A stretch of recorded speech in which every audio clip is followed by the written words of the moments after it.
किसके सामने चुप रहना है, किसके सामने बोलना है, ये विवेक का विषय है। जब तुम्हारी लड़ाई तुम्हारी सास से हो, माँ से हो, भाई से हो, तो इन रिश्तों में ना घोलो, इनसे कोई उत्तर ना दो। ये कह रहे हैं चलो गुस्सा है बोलने दो, हम लड़के किससे लड़ रहे? भाई से मिल जाएगा, भाई से लड़के, इनसे कोई उत्तर नहीं। लड़ना है इनसे लड़िए, लड़ना है भ्रष्टाचार के खिलाफ लड़िए, आवाज उठाइए। लड़ना है किसी के साथ अत्याचार हो, अनाचार गलत हो रहा, उसके पक्ष में खड़े हो जाए। लेकिन आजकल लोगों को कोई काम नहीं अपने भाई से लड़ने, नहीं सास से। चलो अब खा लिया, पेट भर गया, चलो अब बहू आओ जरा लड़ ले तुमसे। चल रही है घर में तू मैं तू मैं चल। और इससे भी बच गए तो आज भारत में जातवाद का जहर घोल के लड़ रहे, ब्राह्मण में, क्षत्रिय में, वैश्य में, शूद्र, लो भाई आपस में लड़ो, अब तुम्हारा अन्न कैसे पचे, लड़ो। आप रहे हैं, बुद्धि भ्रष्ट कर रहे हैं। अरे तुम्हारी यूं ही लड़ाइयों का फायदा अंग्रेजों ने, मुगलों ने खूब उठाया है। तुम्हारी आपस की लड़ाइयों का फायदा उठाया,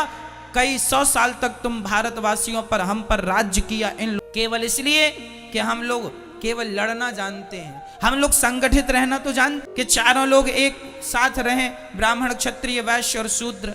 हम लोग लड़ते हैं जातवाद का जहर घोल कर, एक दूसरे से लड़ जाते हैं। ऐसे ही लड़ो आपस में, कल फिर कोई और आएगा तुम्हारे देश में कब्जा कर लेगा, फिर करना उसकी गुलामी। आदत हो गई है गुलामी करने की तुम्हारी, कभी मुगलों की कभी अंग्रेजों की। अब ऐसे फिर लड़ो, फिर करना किसी की गुलामी। मेरी माँ, मेरे नौजवान दोस्तों, सबको गले से लगाओ। कोई जातवाद, गुर्जर कहता है मैं बड़ा, जाट कहता है मैं बड़ा, ब्राह्मण कहता है मैं बड़ा, क्षत्रिय कहता है मैं बड़ा।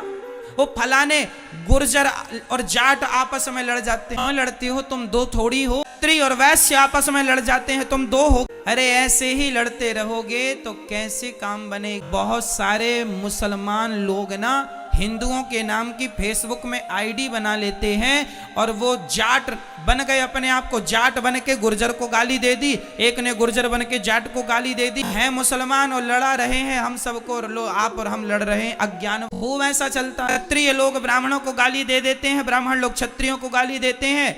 गाली ना हम तुम्हें देते हैं ना तुम हमें देते हो। तीसरा ही मंथरा, कैकई और दशरथ जी में कोई भेद नहीं था, भेद पैदा करने वाली ये मंथरा है। इसी तरह आज भी समाज में कुछ लोग भेद पैदा करने वाले हैं।